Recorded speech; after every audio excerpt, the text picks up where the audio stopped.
ورحمة الله وبركاته. مرحبا بكم في القناة ديالتي. اول شيء نبداو بالصلاة على النبي. اللهم صل على محمد وعلى اله وصحبه وسلم تسليما. ان شاء الله غادي نوجد معكم واحد الكيك الفردي بالمول العجيب، كيجي زوين وراقي، ويعني ما عليكم الا تتبعوا معايا ان شاء الله الطريقة باش تنجح معكم. وما تنساوش تشتركوا في القناة ديالتي وتفعلوا الجرس باش يجيكم كاع الجديد وبالصحة والراحة.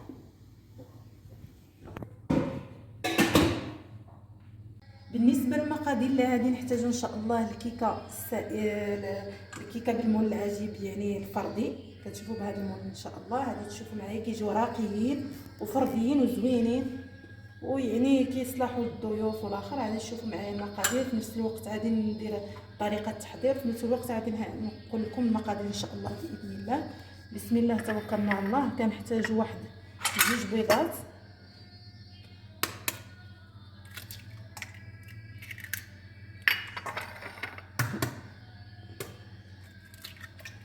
بسم الله.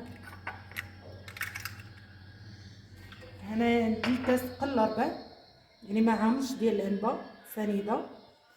بسم الله. واحد الكليصه ديال الملحه باش تعدل لنا الذوق.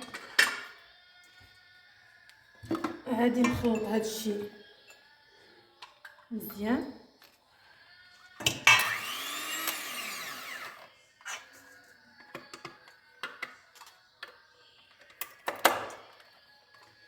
بسم الله.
كنضيف واحد الشاشيه ديال الفاني.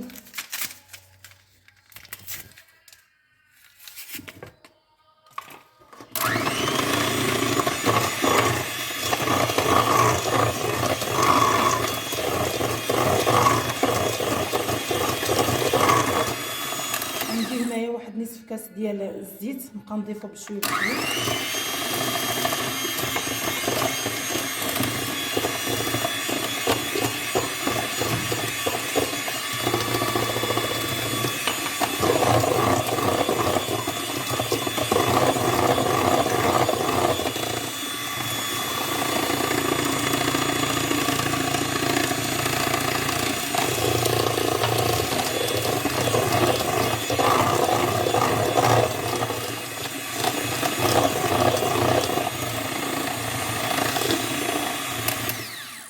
هنايا عندي الحليب مع كامش كاس قل ربع ديال الحليب.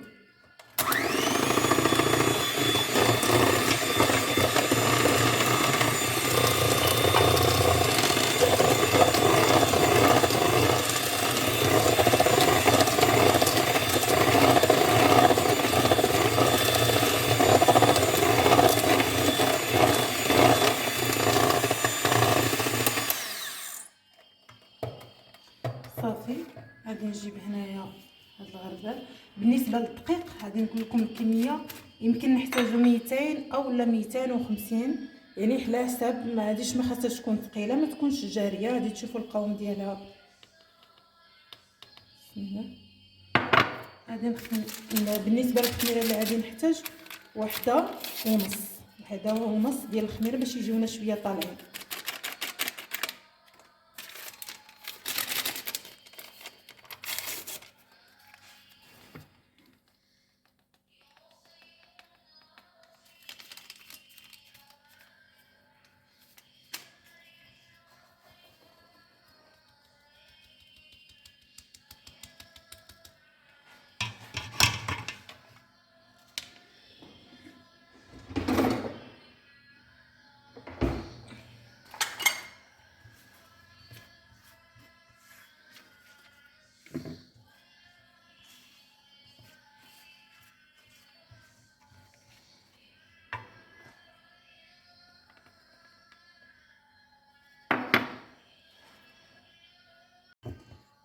غادي نحرك هذا الشيء مزيان باش نشوف القوام ديالها كيولي وما كافي هذا باش ما تعاود ثاني تولي يعني ثقيله بزاف.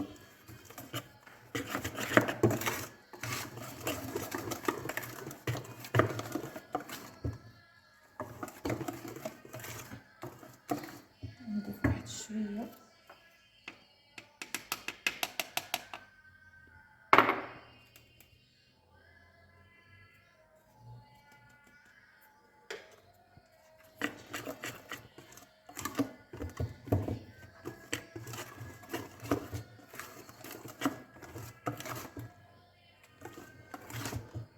صافي. هذا هو القوام ديالها.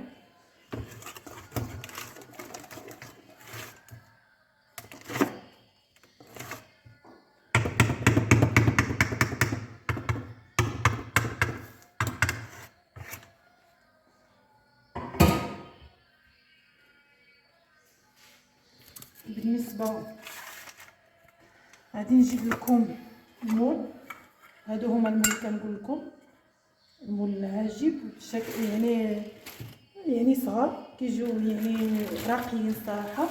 بالنسبه غادي نقول لكم خاصكم تدهنوهم مزيان باش ما يلصقولكمش بحال هكا. كنجي للمول حتى لهاد الجوانب خاصني ندير لهم الزبده مزيان، حيت الا ما دهنتهمش مزيان غادي يلصقوا بحال هكا. ونرش عليهم الدقيق.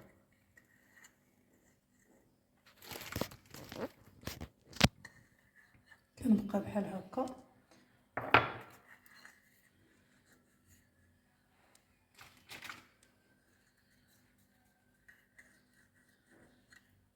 ما كتشوفوا وكندير لهم هكا الدقيق صافي باش ما يسخناش. ضروري ما ندير في هاد الجوانب مزيان.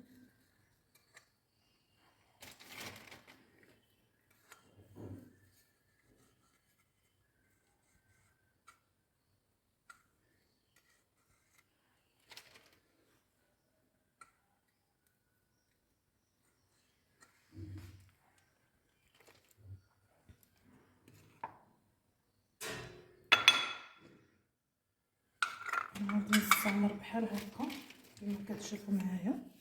نعاود نوري لكم وحده اخرى. كنعاود ناكد ضروري ما دهنوا، الا ما دهناش غادي يلصقوا لنا.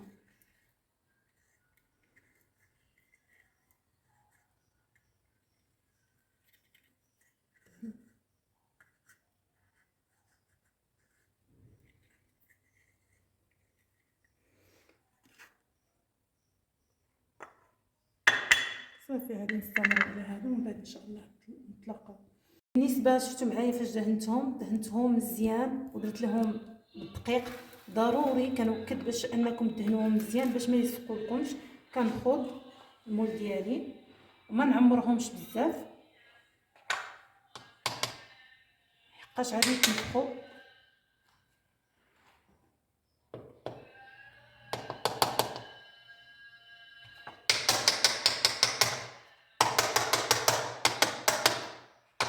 صافي كنخلي لهم باش ينفخوا تقريبا معلقه عامره ونص اللي كندير في المول ديالي.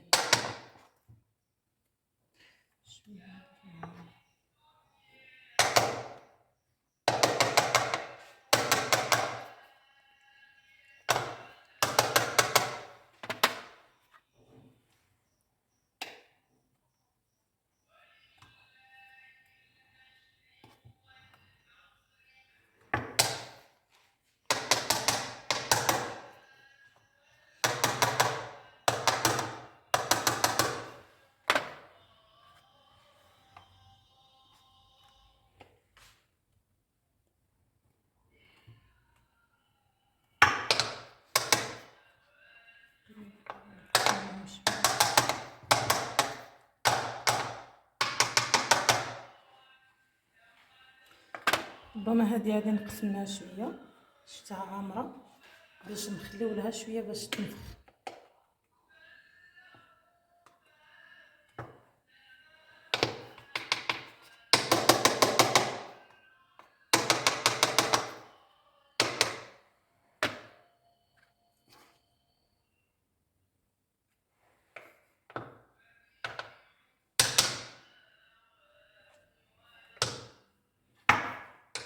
تقريبا غير معلقه عمره احسن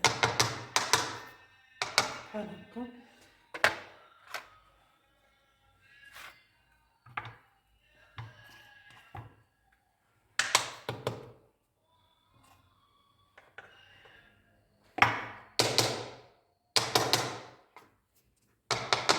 بالنسبه للفرن اما تدخلوه بارد بحال الكيك اولا تدخلوه سخون وعلى درجه 180 درجه اولا 120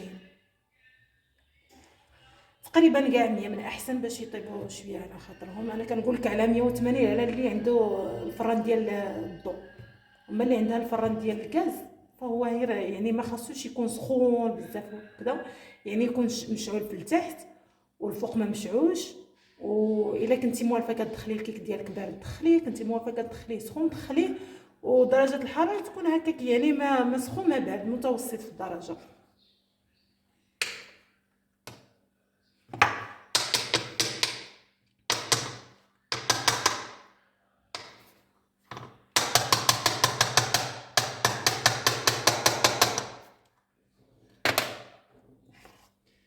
بالنسبه لهاد الكميه اللي بقات ليا غادي ان شاء الله فاش غادي تشوفوا معايا غادي يخرجوا هادو نعاود نعمرهم ان شاء الله ونعاود ندهنهم. ضروري نعاود ندهنهم عاد نعمر المول ديالي.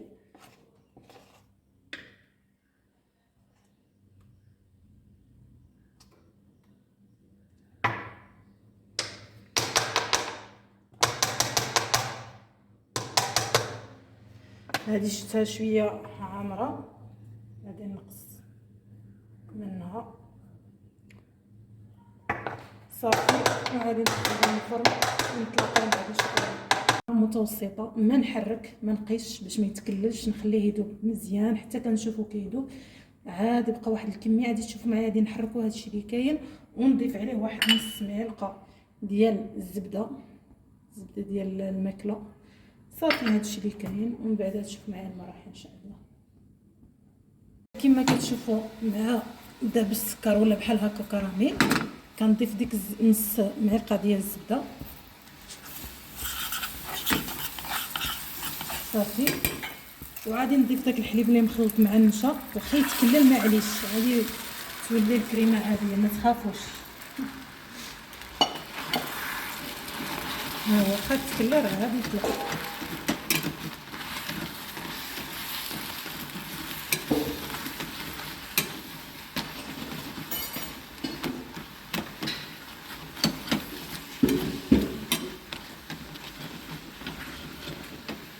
خاصك تطلق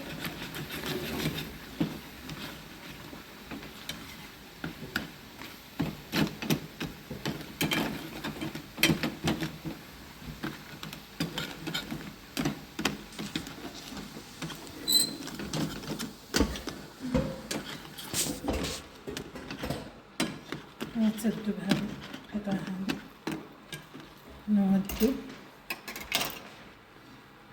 من بعد ما هكا صافي كما كتشوفوا معايا راه داب مزيان صافي غادي نطفي عليه باش نعمر ليه ان شاء الله دوك الكيك هاجي بحال هكا نشوفوا معايا.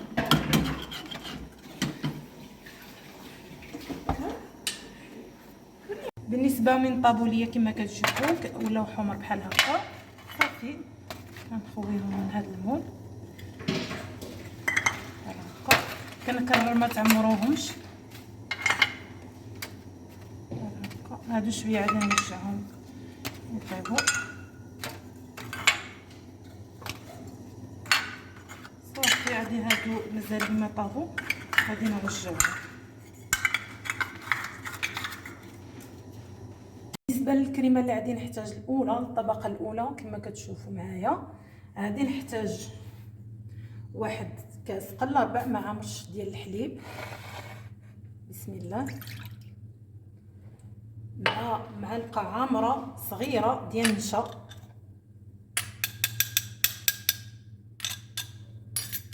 وغادي نحرك هذا الشيء مزيان. وهذا السكر غادي نديرو في هذه المقلاة باش نديرو كراميل ونخليه يذوب مزيان كما غادي تشوفوا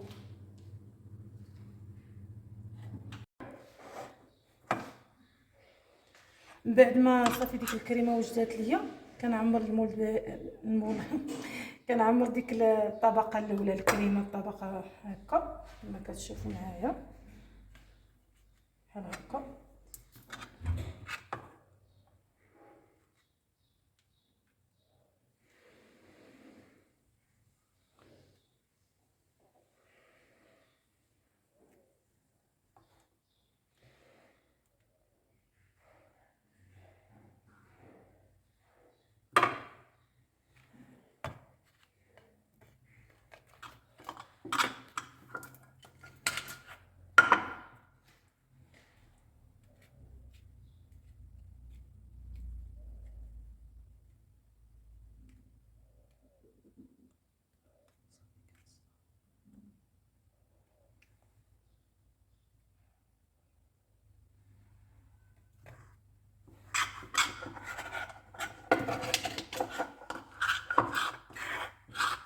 صافي كنصمت بحال هكا.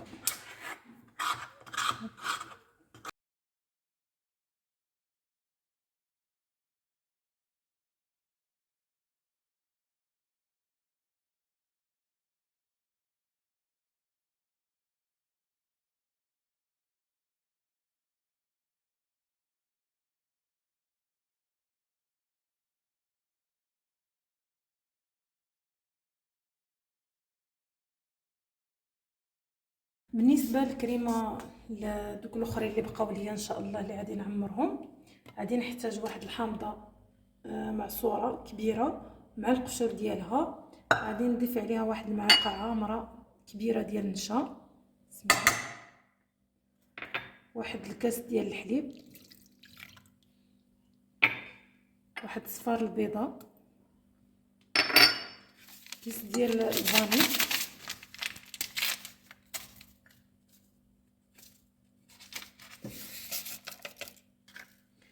هنايا 3 المعالق ولا 2 معالق ديال السكر على حسب. انا درت هنايا 2 معالق ديال السكر. غادي نحرك مزيان ونديرهم على نار متوسطه مع التحريك. هذه هي الكريمه ديالنا ان شاء الله.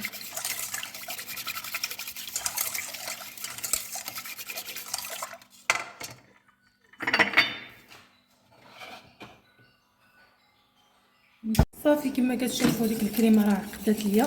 صافي غادي نطفي عليها باش نعمر بها دوك الكيك الصغار بداك المول العجيب ان شاء الله. كنجيب الكيكه ديالي نحطها سخونه باش ما تجمدش. غادي نعمرها بحال هكا.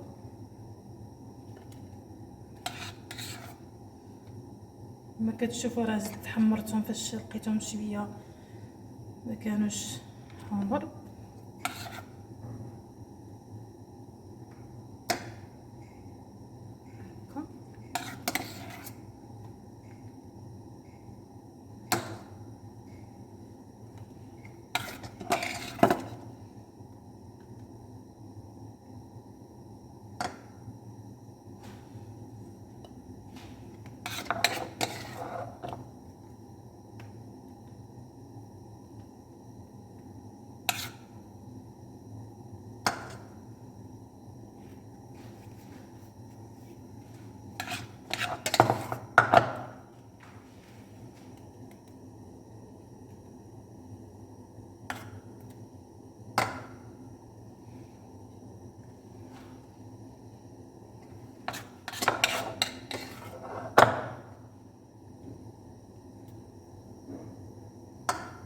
شوفوا فاش درت لهم الكريمه كنجيب واحد الطرونش بحال هكا ديال الحامض، واحد شويه ديال النعناع. الله اكبر وقول لا اله الا الله. بحال هكا كنستمروا وبالصحه والراحه. نتمنى ان شاء الله تعجبكم.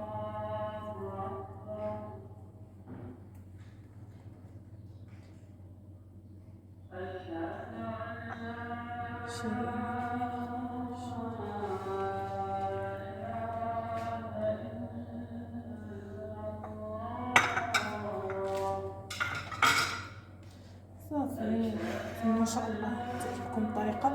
بالنسبه للشوكولا هذيك الكريمه اللي درنا ديال الكراميل درت لها غير بحال هكا بكرويات. صافي هادشي اللي كاين، وبالصحه والراحه. نتمنى ان شاء الله تعجبكم الطريقه وتطبقوها ان شاء الله بالصحه والراحه.